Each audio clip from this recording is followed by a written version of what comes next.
Boa noite, sejam todos muito bem-vindos ao canal Rede Previdência. Aqui é o seu lugar.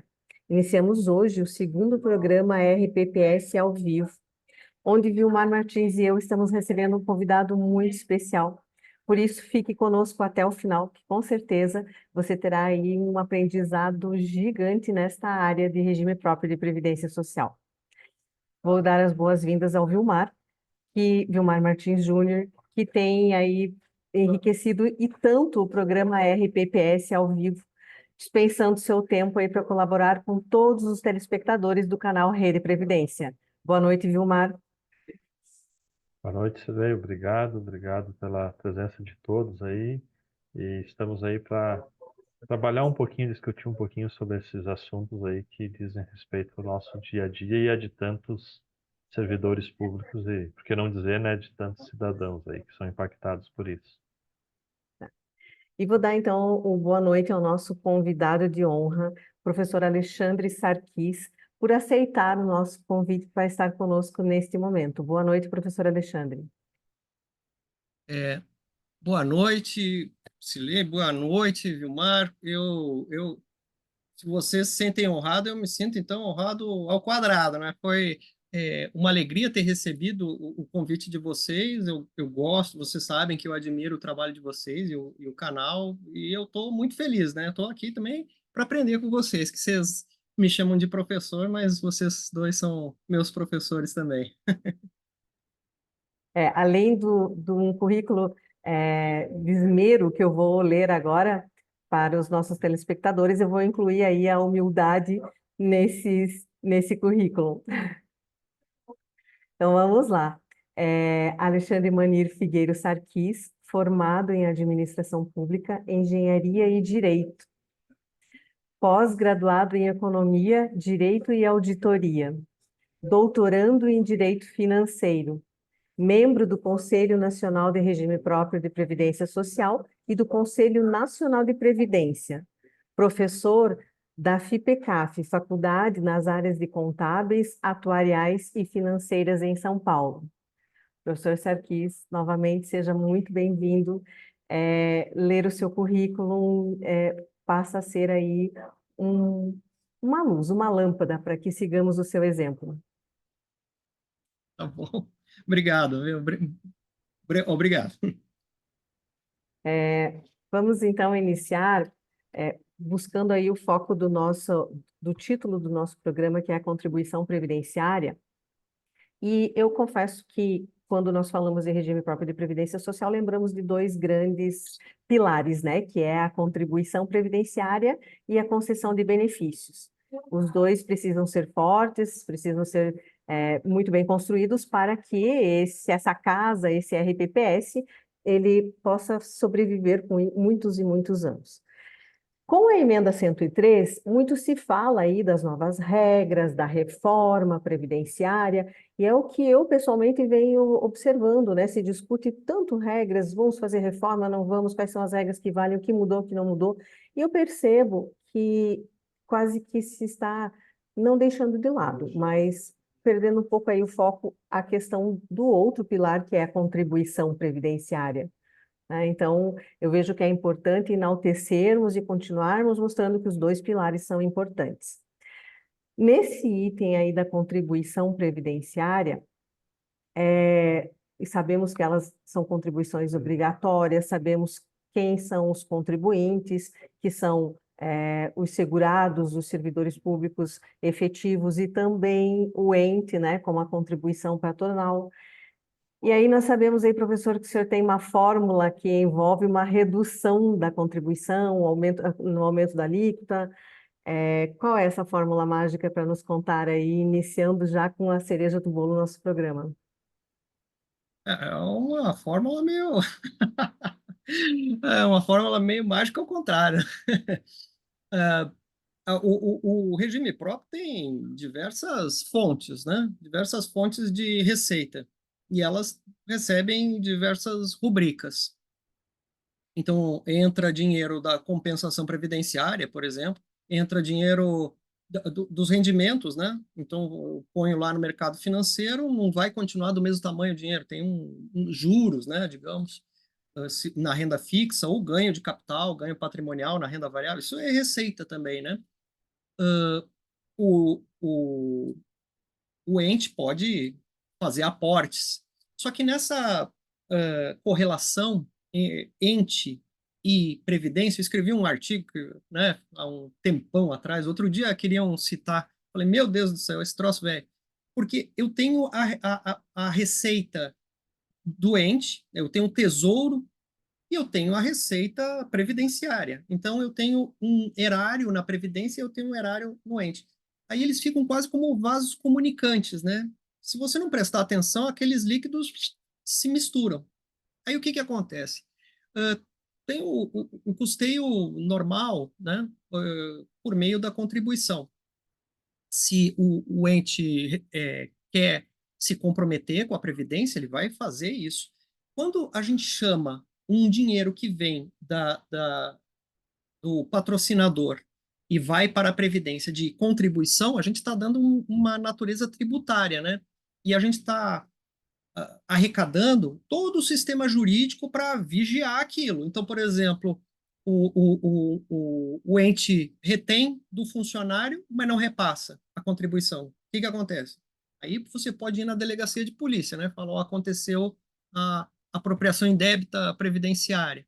E se não ocorrer a contribuição da alíquota patronal, né?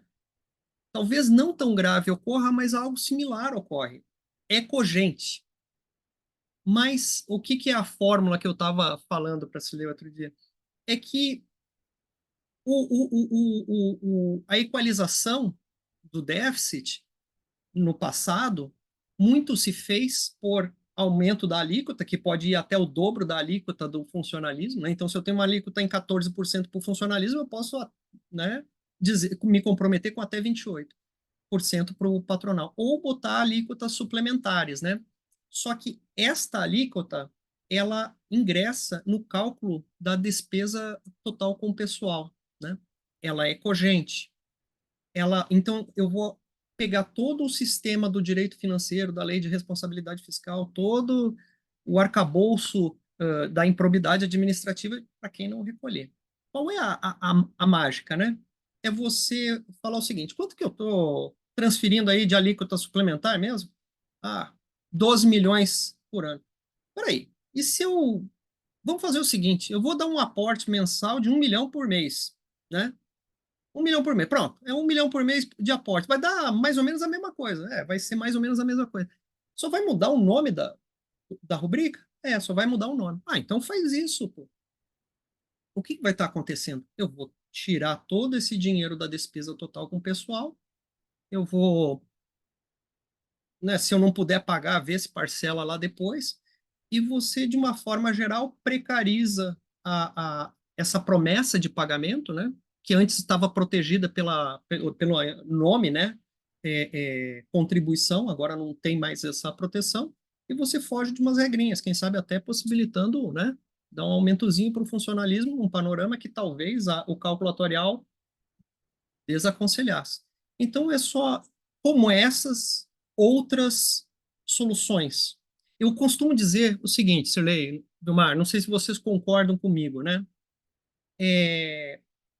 A Previdência, eu estudo Previdência uns 12, 13 anos, não sei, e eu tenho um monte de coisa que eu estou aprendendo, né? Hoje mesmo eu mandei umas mensagens para o Alex e descobri coisas, né? Eu estou aprendendo constantemente. Se alguém chegar para mim e dizer o seguinte: a solução da Previdência é só. Aí eu paro de ouvir. Eu fico surdo na hora. Porque não é só. Quem fala é só é porque não conhece a Previdência. Então o cara vem. Não. O problema da Previdência é só mudar de contribuição para aportes. Não, não é, não. Não é, não. É um problema bem, bem complexo. Eu não sei se eu fico falando aqui, porque se vocês me deixarem falando, eu vou falar 2 horas. Mas eu queria mostrar umas coisinhas que eu fiz, um cálculo que se chama bônus populacional. Você já ouviu falar de bônus populacional, Já ouviu, Eu Vilmar? não, eu não. Vamos lá.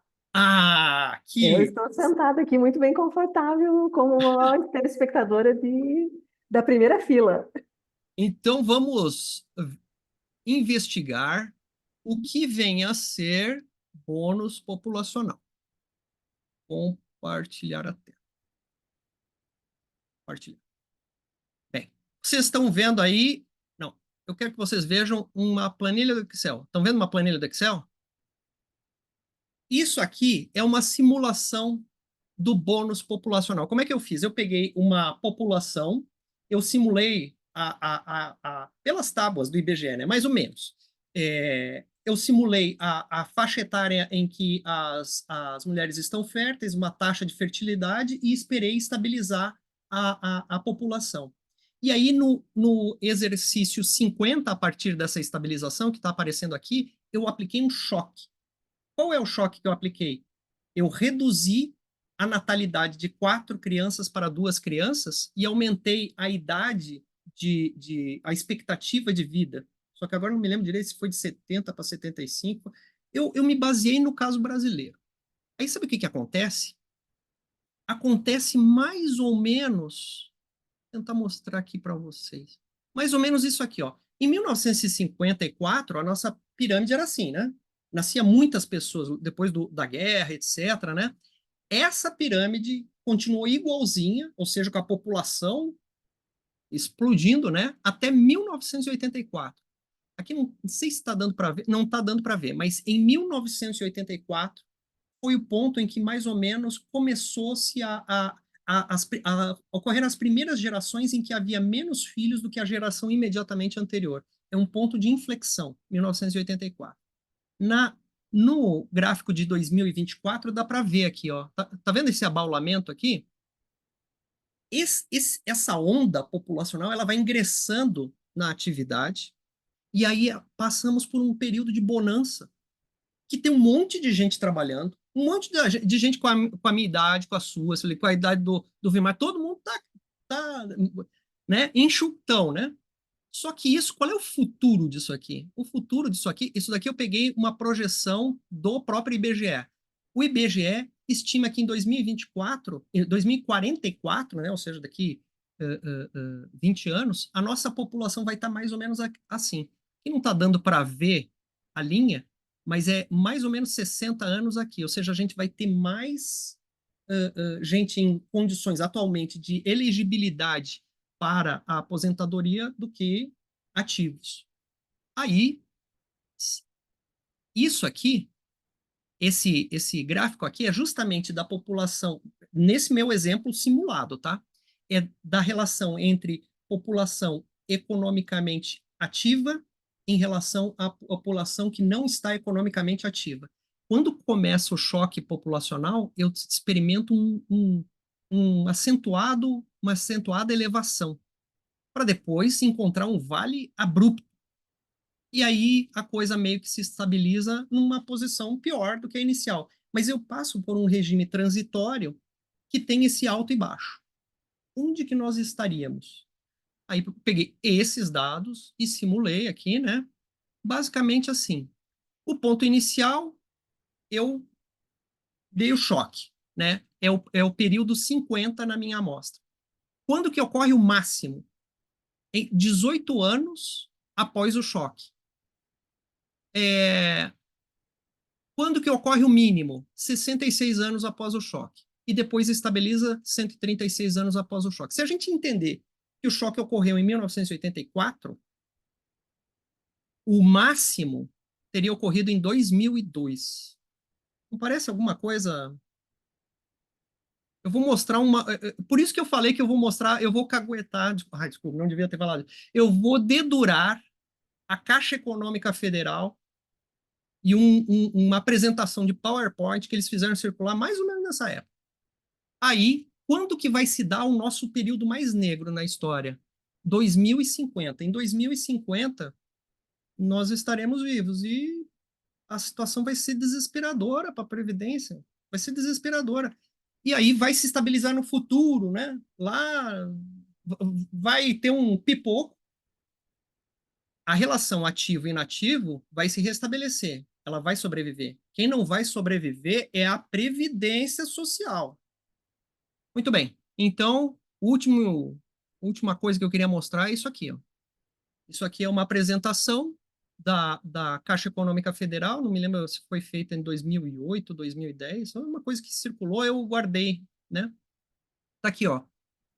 A ideia básica: passem do RGPS para o RPPS, porque vocês terão uma economia. Tá vendo aqui, ó? Economia, economia. Ou seja, se eu tivesse lá e tivesse com esses dados, eu ia falar: meu amigo, não embarca nessa, que o trem é ruim. Aí, veja, eu vou até parar de compartilhar para não ficar melancólico, tá certo? Não ficar deprimido. Surgem diversas iniciativas para reduzir a aposentadoria do inativo, reduzir a contribuição do inativo, para diminuir o custeio presente doente. Nós estamos passando. Vocês viram que a gente já está na descendente, mas a gente ainda está no bônus populacional. É época de capitalizar, né? E aquele que diz que tem uma fórmula mágica e essa fórmula mágica envolve queimar o dinheirinho que tá economizando lá e não acumular mais, esse é um mercador de sonhos, sabe? Esse aí, eu gosto desse anúncio. Anúncio sério, anúncio realista. Eu não inventei esses cálculos, tá? Eu peguei tudo com base em fórmulas e tabelas que tem aí no site do IBGE. E eu fico só muito triste. Eu fico, às vezes, parecendo às vezes parece que eu sou contra, né? Eu vi um filme, o Vilmar e tem cara de nerd, o Vilmar vai saber. Eu tenho um filme que chama. Como é que chama aquele? É um filme O Dia em que a Terra Parou, eu acho que com o Keanu Reeves, né? Ele é um alienígena que ele vem e tal, né? E daí os líderes mundiais vão lá conversar com ele, ele foge, né? E ele está muito interessado em falar com os líderes mundiais. Aí uma moça resolve protegê-lo, né? Só que o filho da moça fala assim: esse cara aí é inimigo, ele é alienígena. Daí ela pergunta para ele: você é um amigo, é nosso amigo? Daí ele fala assim: não, eu sou um amigo da Terra. Aí no final do filme, ele chega à conclusão que ele vai exterminar a raça humana. E ela fala assim: mas você não falou que você é nosso amigo? Eu falei que eu era amigo da Terra. Ele queria que a Terra sobrevivesse. Eu sou um amigo da Previdência, tá certo?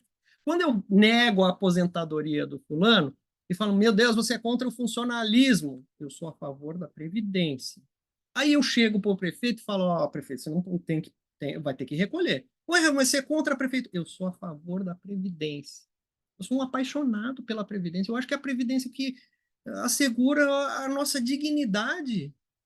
Não a minha, né? Sei lá, a das pessoas que não tem mais para prover por si mesmo. Então, é o seguinte, vamos fazer, talvez, o trabalho dos dirigentes previdenciários seja justamente aquele último da listinha do progestão, a educação previdenciária, é falar, passar essa mensagem, olha, prefeito, trem está vindo, olha, vereador, trem está vindo, vai lá no presidente do sindicato, seu sindicalista, o trem está vindo, nós todos temos que nos reunir em prol desse sonho aí. Achar que o dinheiro vai vir de algum lugar, é isso. Nossa, dava para ouvi-lo aí por muito tempo somente aí nesse ponto, né? E agora eu vou usar as suas palavras. Tem cidade que eu visito na consultoria que tem grupo de servidores que querem me queimar na praça igual bruxa, né? Então agora eu vou falar, não sou inimiga de servidor, Não, amigo da Previdência. sou amigo Adorei, da Previdência. adorei. Sim. Vilmar, com você. Bem, professor, quiser, dentro desse assunto contribuições previdenciárias, né, a gente tem um leque considerável aí para tratar, né? Mas uma das primeiras perguntas aí que eu teria para colocar para o senhor, até pelo período que a gente está vivendo aí, né, e tentando também trazer um aspecto de, enfim, que contribua aí no dia a dia dos FPPs, essa nossa discussão, né? essa sua aula inicial é importantíssima realmente para que de uma pessoa que tem essa paixão e estuda a Previdência, porque não são tantas pessoas assim que estudam nesse viés da Previdência, né? A gente está acostumado muito com, vamos dizer assim, aquela busca pela garantia dos direitos do servidor. Boa parte de quem trabalha com Previdência está nesse lado, né? Mas não está não que isso seja errado, eu não estou falando isso. Mas esse outro aspecto de, como a Shirley falou, o outro pilar de contribuição, de garantir a sustentabilidade da Previdência, é esse debate com seriedade, essa busca de soluções e buscar entender melhor as coisas, são poucas pessoas que tratam nesse lado. E o senhor é uma dessas pessoas, né? É o nosso grande mestre nessa área aí, agora grande referência. Não estou falando isso aqui por estar na sua presença, mas no meio dos tribunais de contas, o senhor mesmo sabe que é isso. Então, dentro disso, dentro desse momento que a gente vive de eleições municipais, né? Então, os RPPS, alguns têm maiores aparatos técnicos, né, de pessoal, etc. Mas muitos e muitos RPPS, os menores principalmente, têm muitas dificuldades às vezes, né? Não, às vezes não conseguem contar com uma consultoria da Cirlei, né, Cirlei?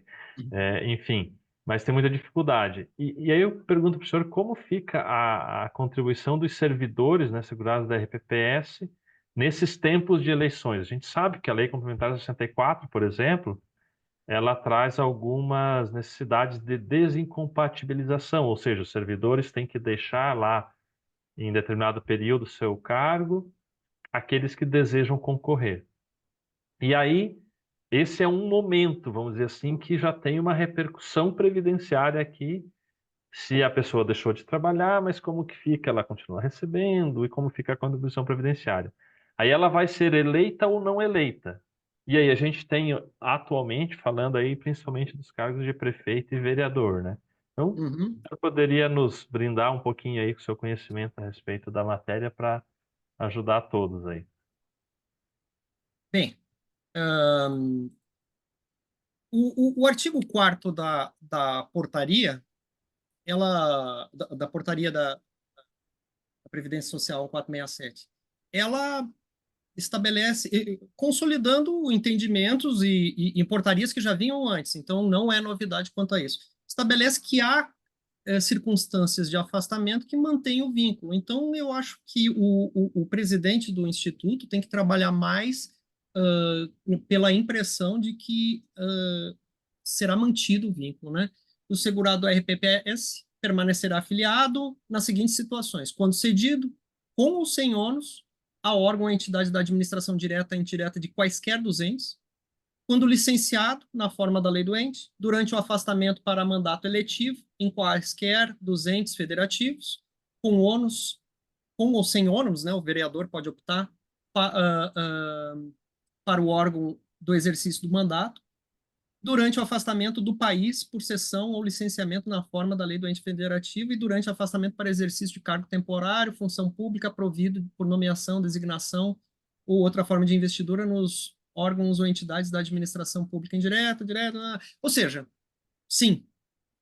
O que eu acho que é necessário prestar atenção é justamente a forma de custeio, né? Porque quando você fala, né, o cara vai sair para prefeito, todo mundo bate palma, pô, o cara vai virar o nosso prefeito, vai virar o nosso vereador. Mas às vezes ele vai concorrer em outro município, né? Então vai romper uma proximidade, né? Quem patrocina? Porque às vezes eu tenho aqui comigo o servidor e eu recebo a contribuição laboral, eu recebo a contribuição patronal e eu recebo os aportes também, né? Como é que prossegue essa situação? E a própria portaria, ela tem algumas regras, tá?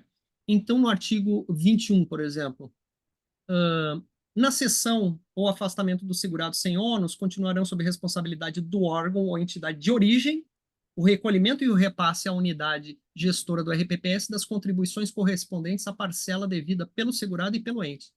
O disposto no caput se aplica às situações do segurado afastado do cargo para exercício de mandato eletivo de prefeito ou de vereador, em que haja opção pelo recebimento do subsídio ou da remuneração do cargo efetivo de que ele seja titular, e no caso do segurado afastado sem ônus para o cessionário. Então, você vê que a própria portaria já tem umas regras. Só que é importante manter a rastreabilidade dessas situações, né? Então, a portaria deu alguns nortes. Uma pergunta muito simples é o que acontece com o aporte, né?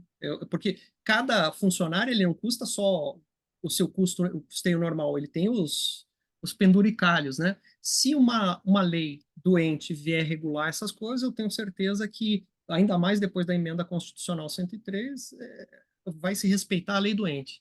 Que a legislação, principalmente tributária, previdenciária, nos entes é notoriamente lacunosa, notoriamente pouca, né? Talvez a impressão de que os problemas são poucos, né? A maioria dos funcionários não está cedida, a maioria dos funcionários está nas negociações usuais, mas veja, por exemplo, essa questão da cessão. Pode ser, né? A gente viveu uma reforma atrás da outra, né? Pode ser que se estimule o interesse do funcionalismo de manter os vínculos legados, né? Eu tenho acesso a uma série de regras de transição. Então, talvez a gente esteja em situação de pessoa que vai para lugar A, B, C, resolve manter o vínculo com o RPPS de origem. Se a presidência do RPPS não diligencia, não vai atrás das situações, aí fica com um monte de filhinho, né, um monte de segurado por aí, que quando se aposentarem, eles vêm para o RPPS e apresentam o pedido. Aí o que acontece? Eu falo assim, mas, meu amigo, você está apresentando o pedido, eu não tenho nem matrícula sua. Pois é, mas vê aqui a portaria 4, tá vendo aqui, ó, eu me encaixo. Aí você vai fazer as contas e fala, puxa, é verdade. Nunca recebi, hein? Não é culpa minha. Agora tá aqui o meu pedido, eu quero me aposentar. Tá bom, então tá aqui o seu salário, né? O seu salário aqui do cargo, que era, né, auxiliar, é atualmente R$ 3.500. Não, eu ganho R$ 15.500. Eu tenho direito à paridade e integralidade. Então, você assina o cheque aí e vamos tocar a nossa vida que eu estou precisando viajar. Você está vendo o risco atuarial que a gente está se colocando? Eu estimulo que, inclusive, eu já determinei umas coisas, né? Eu gosto de dar umas determinação doida, né? O Vilmar também gosta de elaborar uns. Eu determinei, inventariei todos os servidores cedidos. Às vezes o cara mesmo, ele mesmo não sabe, né? Então eu tenho que constrangê-lo a ir na Secretaria de Água e Esgoto, ir nas entidades autárquicas, ir na prefeitura, ir na Câmara e perguntar, eu quero saber todos os cedidos. Olha lá no Diário Oficial. Não. Você olha no Diário Oficial. Todo mundo tem que colaborar com a Previdência. Aí, se eu descubro que eu tenho uma base importante, aí eu vou atrás dessa arrecadação, né? É isso. E essa questão da lacuna, né, na legislação, existe, por exemplo, hoje passei por uma situação em um município em que a lei não prevê o que faz o servidor quando ele requer o benefício da aposentadoria e ainda está tramitando o processo, se ele continua trabalhando, se ele vai para casa, se ele se considera aposentado, né? A lei não prevê. E aí, vai receber remuneração, vai receber provento desse período, qual vai ser o efeito financeiro? E vou além daí, lembrando, né, fazendo esse gancho aqui, se for considerado um ou outro, ele vai recolher nesse período, né, e vai incidir contribuição previdenciária, né? Então, como a falta da legislação, ela acarreta várias situações que são questionadas. Eu acho que a insegurança eu me lembro de um caso em que um município ele tinha até ele não tinha um regime, ele tinha aquele esquema de inatividade, né, que tinha antigamente. Aí resolveram fazer a lei que todo mundo ia para o regime geral, né, o desdobramento natural da Constituição de 88. E aí esse servidor conseguiu batalhar lá, brigou com um, brigou com outro e conseguiu ficar aonde? Em lugar nenhum. Então ele não contribuía para o regime geral da Previdência Social e ele também não contribuía para lugar nenhum porque não tinha um regime próprio de Previdência Social.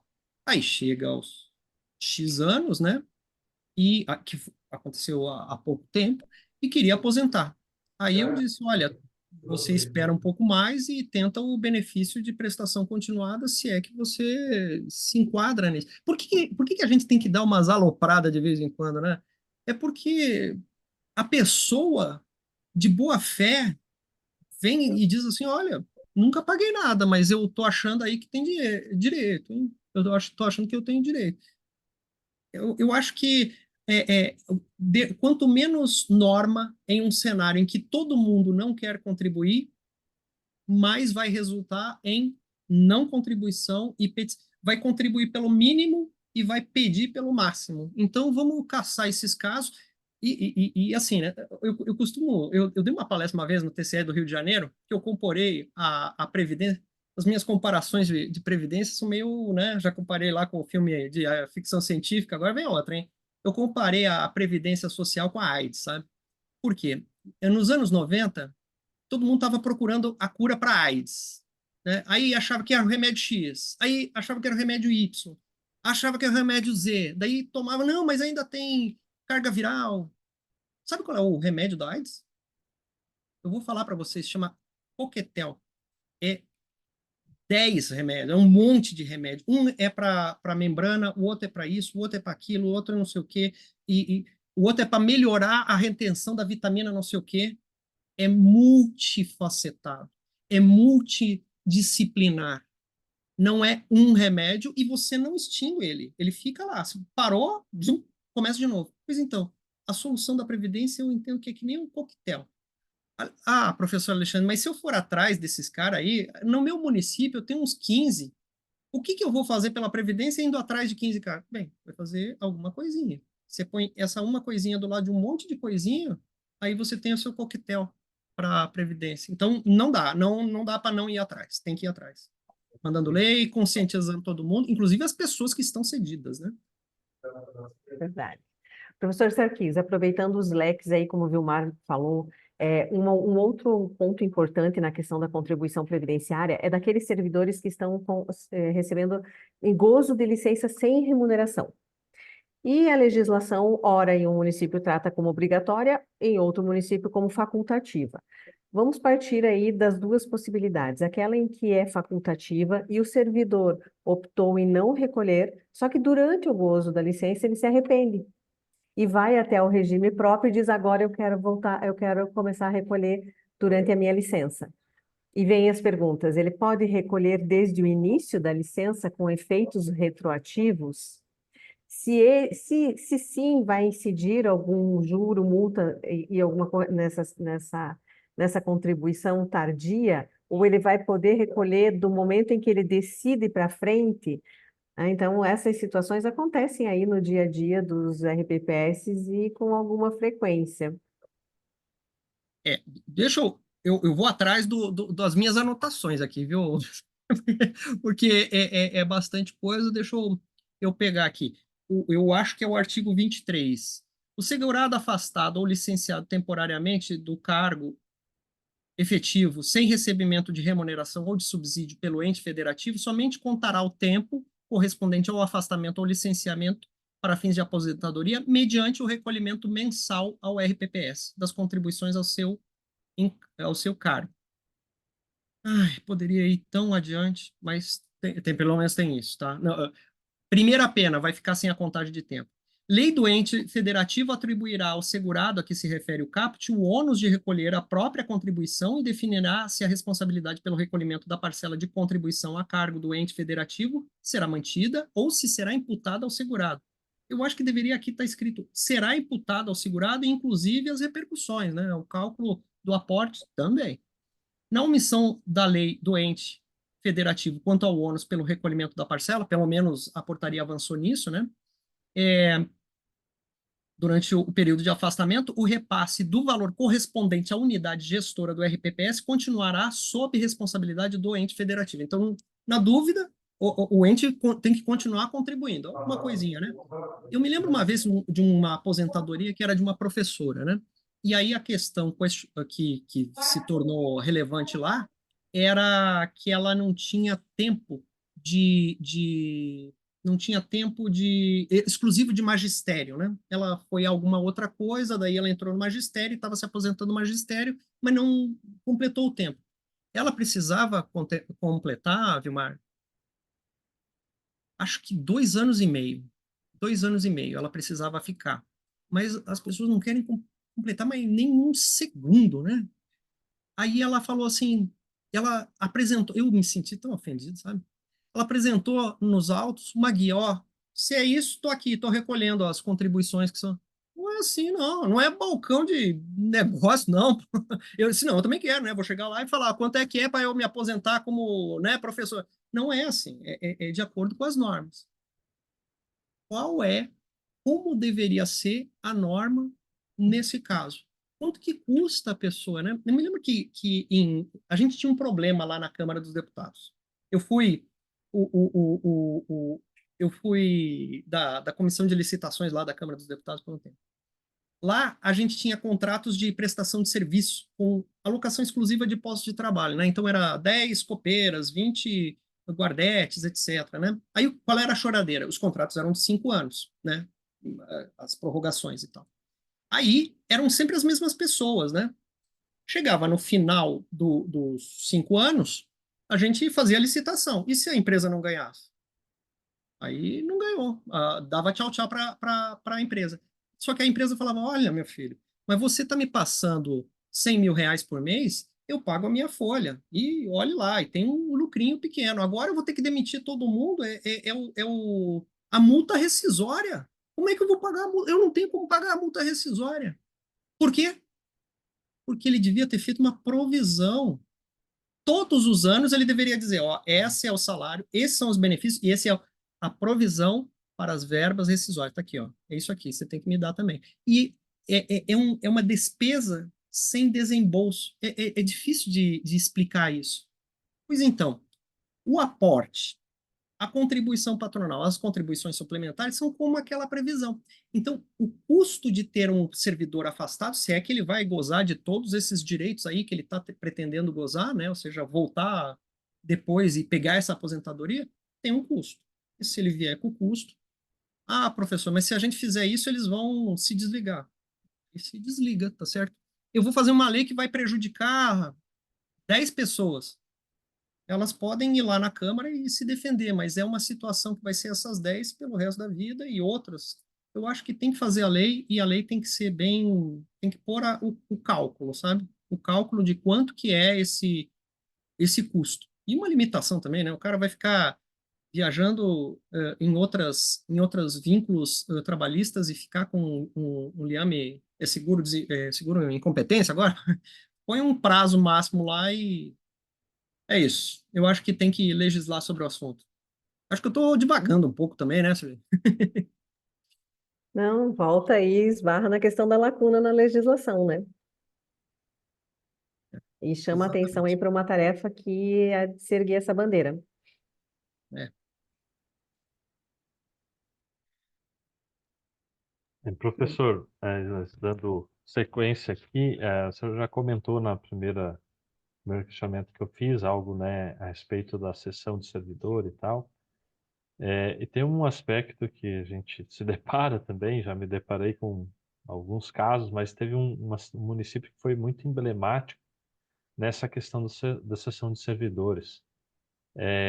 Lá eu não lembro exatamente, mas acho que na década de 2000, por ali, uma coisa estranha até assim, vamos dizer assim, estatisticamente, claro que eu não fiz o estudo, mas pela Uhum. prática da gente, era interessante o quanto servidor esse determinado município ele cedia para outros Hum, municípios. Enfim, mas qual é o ponto chave a ver com nossa questão aqui? Não se a contribuição previdenciária era, não sei se por orientação, isso não acabei não conseguindo descobrir nesse município específico, não sei se por orientação do próprio município que cedia, mas ela era vertida ao regime geral. tá. Eu já vi casos assim. E então assim, né, a gente sabe que em tese não está nas normas, né, o servidor cedido, ele ser efetivo por óbvio, dado o RPPS do cedente, a contribuição tem que ser recolhida lá na origem dele. Ok. Isso. Mas nesse caso, tomando esse caso, por exemplo, como exemplo, né? Como que fica a questão da responsabilidade? Porque a gente sabe também que em matéria, vamos dizer assim, de responsabilidade tributária previdenciária, em tese o empregador, ele é o responsável por reter aquilo que é do empregado, no caso do servidor, e também recolher a parte patronal. Ou seja, o município que recebeu o servidor deveria fazer isso. Então, É, porém, passaram-se os anos, 5, 10 anos, e aí os servidores voltaram ao município de origem e foram pedir, trabalharam mais um tempo e foram pedir aposentadoria. Não havia contribuição nesse período. Porém, o servidor estava cedido para o outro, para outros órgãos, vários outros órgãos. Existia a contribuição no regime geral. Desculpe eu colocar o senhor nessa sinuca de bico, mas ninguém melhor para nos dar uma luz a respeito disso, né? Porque aí o servidor alegava, vamos dizer assim, alegou diante dos nossos apontamentos aqui, né, da ausência desse período, exatamente a questão da responsabilidade tributária, que seria não dele, mas de quem estava pagando ele, que no caso, independentemente se era com ônus ou sem ônus essa exceção, né? Mas aquele que pagava a remuneração aqui na alegação dele e ele deveria ser aposentado. é. Como que o senhor vê essa situação? Primeiro que eu vejo uma situação muito comum, viu? Muito comum. Eu Pois tenho é. municípios pequenos com regimes próprios, com legislação, às vezes, dos anos 80, dos anos 70, né? Então, com muita lacuna, pouco dispositivo. Aí a pessoa geralmente recebe um cargo de provimento em comissão em outro município. Ou na Assembleia Legislativa, né? No caso que eu vi também era a Assembleia Legislativa. É Acompanha natural. o deputado. Exato, acompanha o deputado ou vai para a Câmara dos Deputados. É natural que o setor de contabilidade lá, ele, ele vai fazer 999 regime geral, porque geralmente o titular do cargo exclusivamente em comissão, ele, né, por óbvio, ele já não está, né, ligado ao regime daquele estado, no caso da Assembleia. Então vai todo mundo para o regime geral. Aí cai o cara no furo, né? E vai para o regime geral. O cara vai achar ruim ou vai achar bom de que seja recolhido menos? Eu acho que vai achar bom, tá certo? Ou não vai achar nada, o que também, né, é possível, né? Sim. Vamos supor que esse seja o caso. Não, cheguei lá, eu achei que estava tudo certo. Eu declarei que estava vindo do município, falei para todo mundo, dei festinha. Pois é. Então, pode ser o caso em que, inclusive, o cara esteja de boa fé, né? Então, ele está de boa fé e analisando a legislação que é falha, ele tem direito, ele está cedido com ônus para a Assembleia. Vamos fechar na Assembleia Legislativa. Para a Assembleia Legislativa, para lá exercer cargo de provimento em comissão. Quem que está errado? A Assembleia Legislativa do Estado. Quem recolhe para o lugar errado, está errado. E por quê? Porque na legislação, no decreto lá, regulamentador do RGPS, fala lá que o titular de cargo em comissão é assegurado o regime geral, salvo você não esteja, óbvio, salvo você não esteja segurado de um regime próprio. Na realidade, ele tinha que chegar lá no Departamento de Recursos Humanos e falar, ó, eu sou segurado do regime próprio do meu município. Opa, vou entrar em contato agora. Eu vou fazer uma guiazinha, eu vou fazer todo o meu trabalho pelo sistema do computador e só a sua guiazinha eu vou fazer para o RPPS e vou mandar o dinheirinho lá pingado todo mês. Não acontece, né? Então, veja, deixa eu tentar sintetizar. Eu tenho visto essas pessoas conseguindo os direitos previdenciários no regime próprio de origem. Eu acabei de ler o artigo 4º para vocês, então, né, espero que seja uma questão superada. Quem errou? Sim, errou a Assembleia, mas ela vai se basear nas declarações ali, ou vai falar, bem, agora então eu tenho que contribuir para onde? Para o regime próprio, tudo bem, vê aí os últimos 5 anos, né? Porque as obrigações de trato sucessivo que tenha como polo credor a fazenda pública se solucionam chama prescrição quinquenal, né?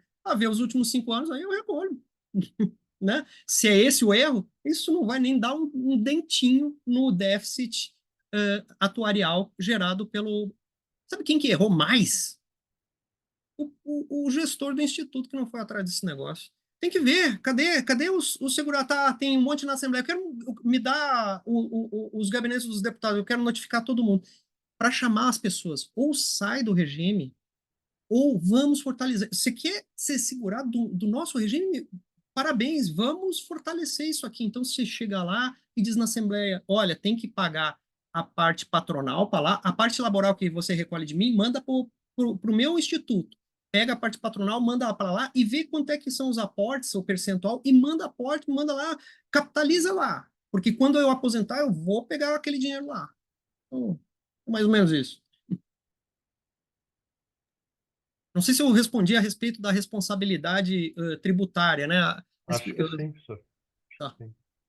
Sim, tem até uma pergunta aqui do Felipe Reis Fagundes da Costa, falando a respeito da responsabilidade tributária. Ele coloca: como fica a responsabilidade tributária no caso do ente se omitir na retenção e repasse da contribuição previdenciária do servidor à unidade gestora, considerando a natureza tributária da contribuição previdenciária e o que dispõe o Código Tributário Nacional no artigo 121, inciso 2, que é a que fala dos quem é segurado, passivo, né, contribuinte passivo. O ente não passa a figurar como devedor da contribuição?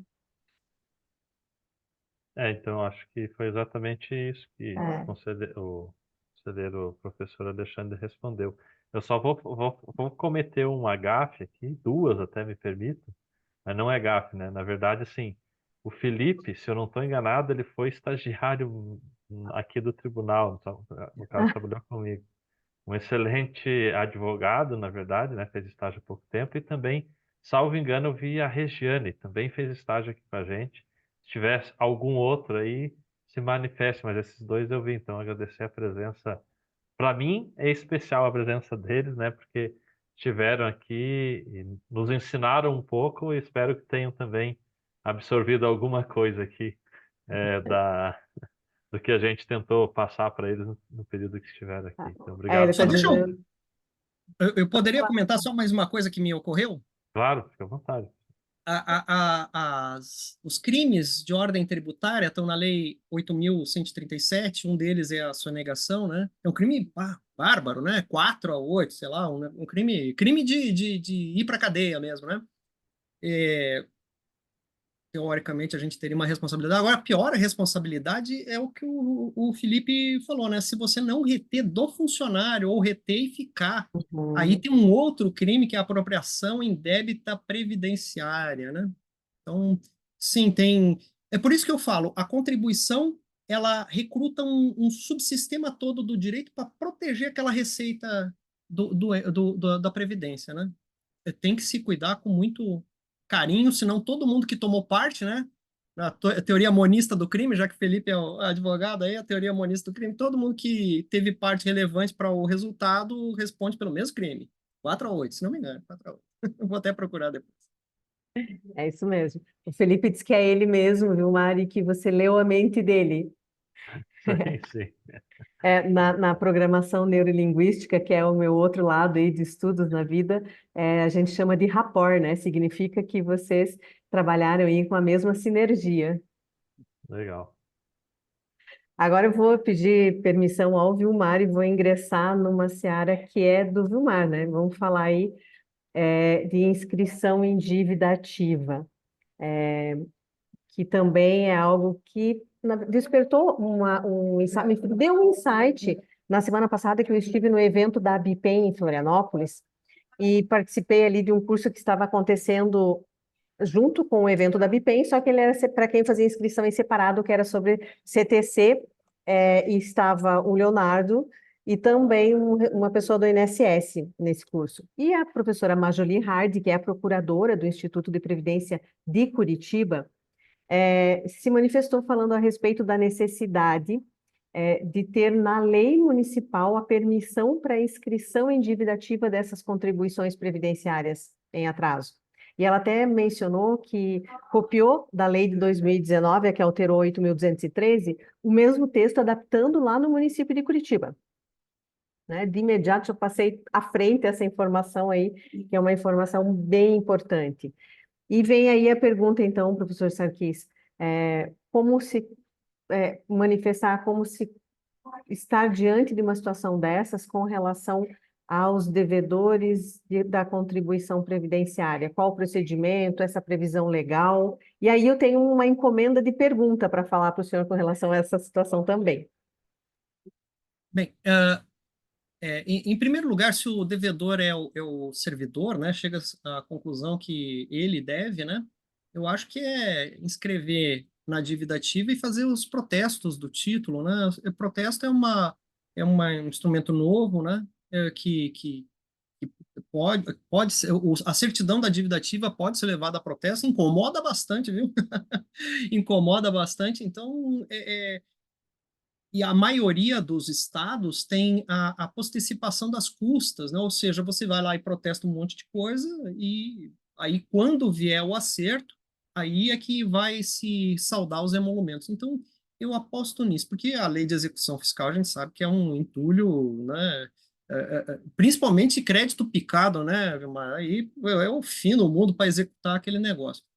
Outro caminho, né? Outra coisa é o ente dever, né? Eu não tenho constrangimento nenhum em dizer que tem que colocar na dívida ativa o ente, o próprio ente, enquanto, né, sujeito passivo da exação, né? Eu sei que aí eu não sei se eu estou nem na coluna majoritária, né? Mas eu acho que isso é importante e eu acho que isso é um elemento de convicção. Isso fica bem evidenciado na contabilidade, né? Senão você vai falar, olha, eu estou cobrando. Eu até entendo muitos presidentes de regime próprio, né, superintendentes, que falam, não, eu estou lá cobrando o prefeito, nós estamos juntos e tal, mas precisa evidenciar as coisas, tá certo? E precisa executar. E executar é fazer as inscrições, botar os nomes, levar a juízo e prosseguir com coragem e, e levar adiante, a enfrentar as consequências. Eu costumo dizer o seguinte: a pessoa põe você lá e diz assim, ó, você tem carta branca para mexer lá na Previdência. Aí no ano seguinte você põe ele na dívida ativa e ele fala, poxa, eu não te falei que você estava com carta branca? Como é que você faz um negócio desse contra mim? Bem, então já não era carta branca.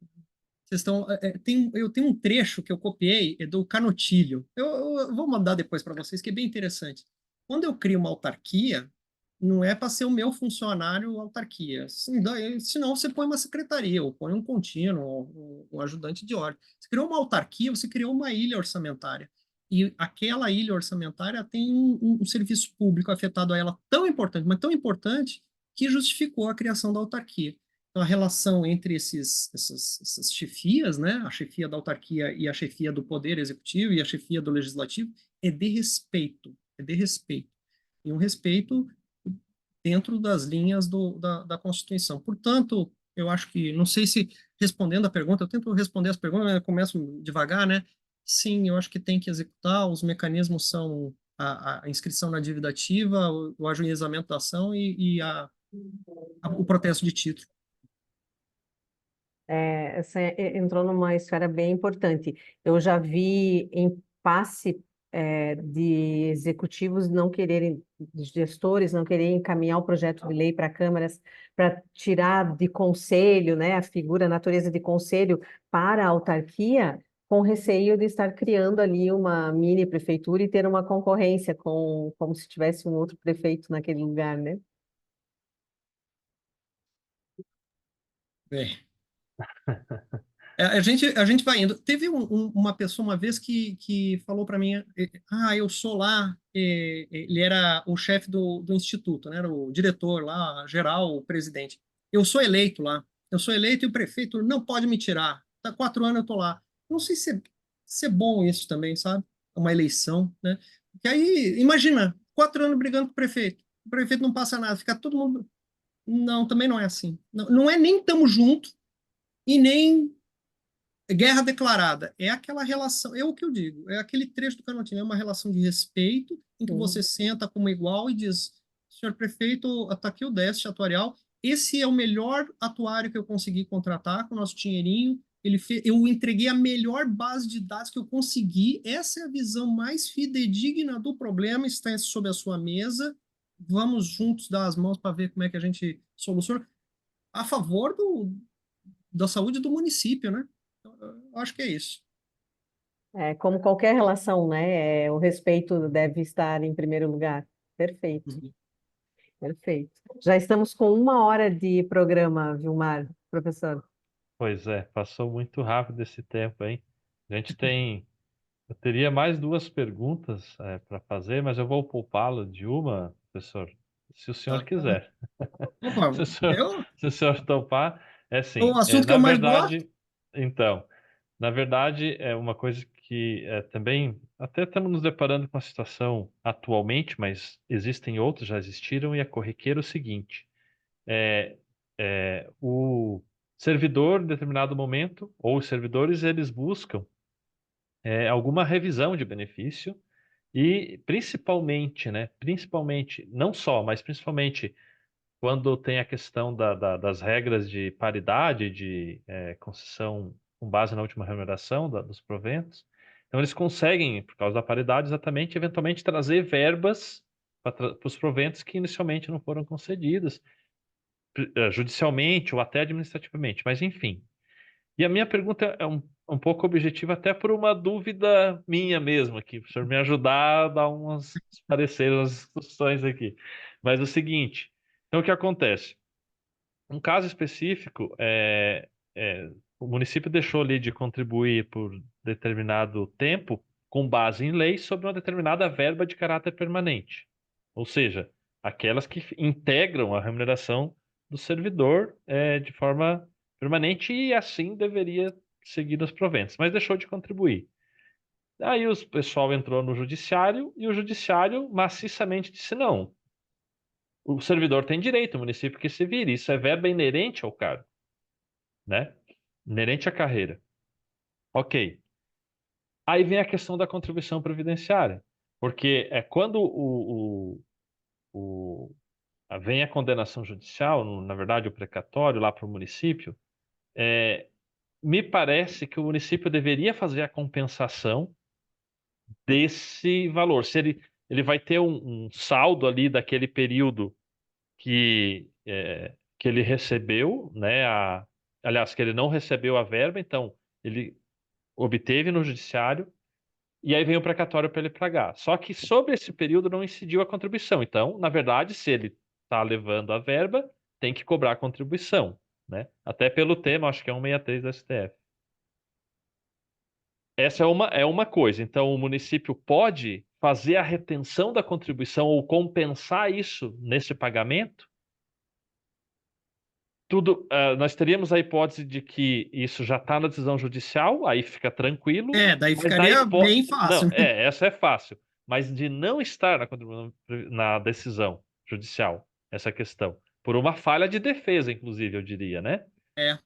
E tem a outra parte também, que é a partir de um certo momento, o município viu, não, eu perdi, errei, né, o Instituto de Previdência, então eu vou rever o restante administrativamente, porque é prejuízo para mim ir para o judicial, porque eu estou pagando honorários, o custo, etc, etc. Então eu vou rever administrativamente.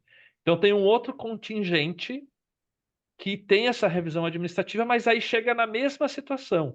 Tem um valor desse período que ele não recebeu essa verba nos proventos que ele vai receber, que representa um montante, mas tem a contribuição que deveria incidir, pelo menos observando o prazo prescricional. Fiz todo esse enredo para fazer uma pergunta pontual. O município, inexistindo de novo a questão de lei, uma previsão expressa, o município, com base ou o Instituto de Previdência, quando faz a revisão administrativa, e o município na ação judicial, ele pode, dizendo, não, eu tenho que tributar e fazer a retenção e a compensação desse valor, ou ele não poderia? Tá, eu vou responder. Claro, aqui poderia abordar diversos assuntos, né? E você tem razão, é bom que a defesa já articule isso na inicial, né? Até para proteger o próprio o servidor. Mas nenhuma decisão judicial ela vai dizer, olha, você tem que pagar isso e ignorar todas as repercussões das eventuais relações jurídico-tributárias que se inaugurarem com a minha decisão. Ele não decide e fala assim, e pereça o mundo. Tanto é, e corrija-me se eu estiver errado, que eles entraram na fila do precatório alimentar. Se alimentar, o próprio juízo já está reconhecendo que é decorrente do trabalho, né? E se a pessoa está dizendo que ela trabalhou e deveria ter recebido aquilo, portanto, também não indenizatório. É verba alimentar de natureza remuneratória. Eu acho que eu pegaria a lei doente e veria que a alíquota lá é 14% e a aplicaria. Eu faria isso, a menos que eu levasse um esbregue do juízo. Eu poderia ser um pouco cauteloso e pedir informações. Agora tem isso, né? Você terminou a ação, não terminou a conversa com o juiz, né? Você pode interpelar o juízo para perguntar. Eu acho que só vai complicar a situação. Vai lá e recolhe de uma vez e deixa o cara agravar. Eu vejo o juiz dizendo, não quer nem recolher a contribuição previdenciária da coisa que você falou que era salário. Puxa vida, hein? Questão 2, você falou da extensão administrativa, né, das decisões reiteradas, né? Isso aí é exatamente o que você falou, Maré, é de bom senso, né? Se você está percebendo que vai perder, vai perder, vai perder, eu acho que tem que estender. É claro que você só vai poder voltar 5 anos, é a prescrição quinquenal, só que na relação município e erário previdência social, regime próprio de previdência social, é uma relação de longo prazo, é uma relação atuarial, né? Então, eu acho que essa situação de direito, no próximo contrato do atuário, você fala, ó, eu queria que você fizesse um estudozinho aqui de uma questãozinha separada também. Os caras aqui ganharam essa verba aqui, ó, XYZ, o percentual é tal, tá aqui a base, ele faz o cálculo lá, vai dar que o impacto atuarial é 100 milhões de reais. E você apresenta lá, olha, aquele negócio lá que você estendeu, ó, vamos, agora me dá. É demais, se eu soubesse não tinha estendido. Então, a próxima vez você contrata o seu atuário e faz essa conta antes de você sair fazendo as coisas. Aliás, seria bom apresentar em razões de defesa na contestação lá em juízo. Excelência, senhor juiz, eu sei que a questão aqui resume-se ao fulano de tal e a sua relação com a prefeitura. No entanto, se o senhor começar a dar e todo mundo começar a dar, olha só o que vai acontecer com o restante da minha folha, né? Seria um elastecimento da lide, mas que às vezes dá uma titubeada no juiz. O Zé Roberto aqui da São Paulo Previdência, ele disse que ele tinha uma planilhinha que ele levava embaixo do braço, mostrava lá para o juiz. O juiz assim falava, puxa, mas a faxineira, olha só, 50 cruzeiros na vida dela, né? Puxa vida. Aí ele chega, é 50 reais, tá? Eu tenho 1.500 faxineiras. É 50 reais para todas. Mas não é 50 reais só hoje, é 50 reais até ela está aposentando com 60 anos, né? A expectativa de vida da mulher hoje é 73 anos, então é 13 anos de 50 reais. Né? Então, soma isso, soma, cai 9 lá, aqui, ó, a sua decisão é 100 milhões de reais, não é 50 reais.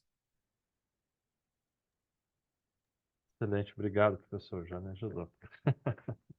Eu não sei se eu respondi as duas partes. Não, eu entendo que sim. Tá, Entendo que sim.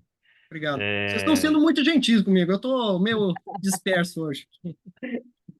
E aí, professor, eu acho que para finalizar, né, já estamos com 1 hora de live, mais de 1 hora, e nosso combinado é sempre 1 hora, porque é o tempo que a gente consegue prestar mais atenção, mas a gente teria 3, 4, 5 horas aqui para a gente debater. Eu acho que voltaremos a É conversar, né? verdade. Mas então, professor, nessa questão, essa pergunta cabe para o senhor mesmo, porque tem essa questão da visão da Previdência, né, de cima, não de partida ou, enfim, em pedaços.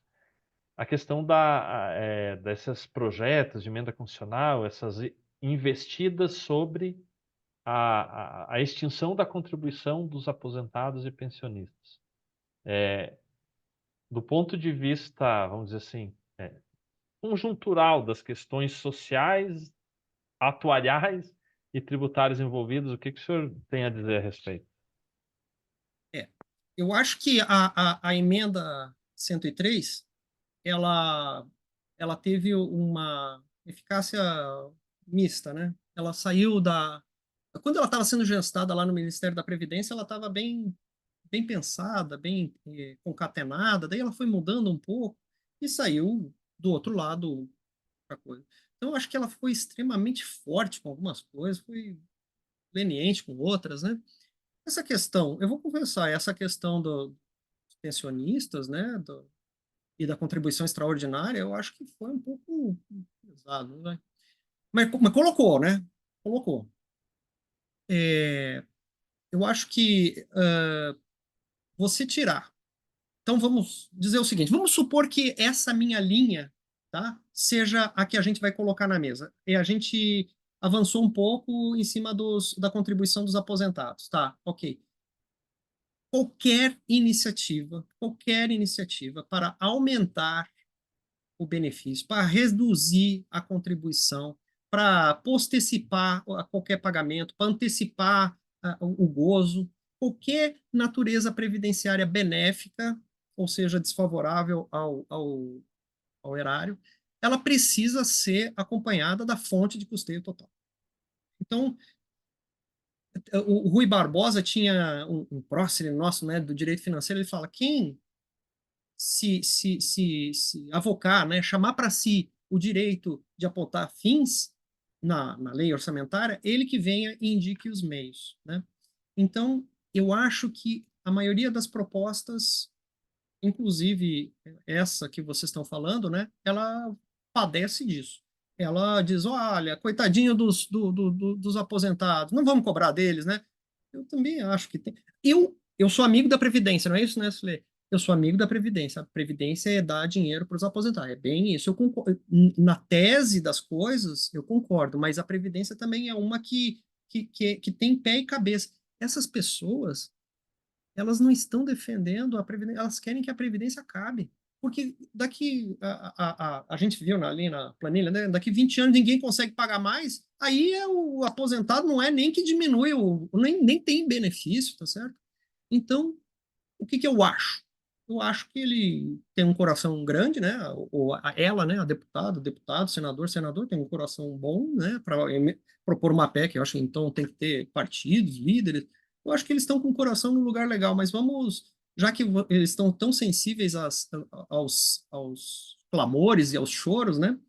Que eles ouçam também o nosso choro, né? De uma coisa que se sustente, que tenha pé e cabeça. Então, eu acho que essa proposta não vence o teste de constitucionalidade, porque ela precisa apontar os meios, não apontou, ela se espraia para os municípios e estados, ela não pergunta para o município, oh, você quer baixar a contribuição do seu aposentado?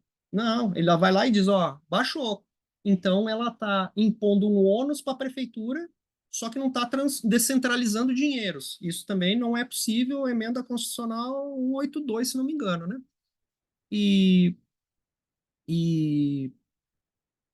eu acho que eu tinha pensado em mais uma coisa para falar aqui. Vamos ver. A gente tem essa entrada, essa saída. Já me perdi tudo. É isso. A gente precisa conceber uma continuidade dessa relação previdenciária, que ela se desenvolva sadiamente. Me lembrei. Há uns anos, a Grécia, ela entrou num piripaque. Ela não fez nenhuma reforma da Previdência. E ela tinha regras bem favoráveis. Isso numa época em que o bônus populacional deles estava passando quando eles ingressaram na União Europeia. Então veio dinheiro da União Europeia e eles ficaram achando que ia dar.